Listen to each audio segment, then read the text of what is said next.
कुछ खबरें आलमी मंजरनामे से। गजा में निहत्ते शहरियों पर इसराइली अफवाज की जानिब से बमबारी में तेजी आ गई है, जबकि हमास ने कहा है कि गजा में इसराइली फौज के साथ शदीद लड़ाई जारी है। गुज़श्ता 24 घंटों में शहीद फलस्तीनियों की तादाद 9000 से जायद हो गई है। इंसानी बुनियादों पर जंगबंदी के मुतालबात आलमी सतह पर गम गुस्सा और गजा में गैर गंवारियों को लाहक मुमकिन खतरे के बावजूद इसराइल ने हमास के खिलाफ जंग को मजीद बढ़ा दिया है।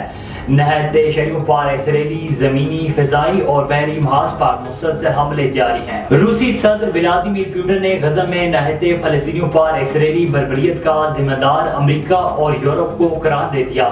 क्रेमलिन के आला हुकाम से गुफ्तगू करते हुए रूस के सदर व्लादिमीर पुतिन ने कहा है कि मशरिक़ वस्ता में मासूम शहरियों के कत्लेआम के पीछे अमेरिका है।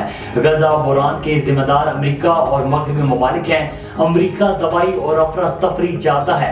वाज़ेह है कि गजा में इसराइली बर्बरियत के नतीजे में 9000 से ज़ायद फलस्तीनी शहीद हो चुके हैं, जिनमें 36000 से ज़ायद बच्चे शामिल हैं। हमास ने 3 इसराइली खवातीन कैदियों की वीडियो जारी कर दी, जिसमें खवातीन ने अपनी कैद का जिम्मेदार इसराइली वज़ीर-ए-आज़म नेतन्याहू को करार दिया है।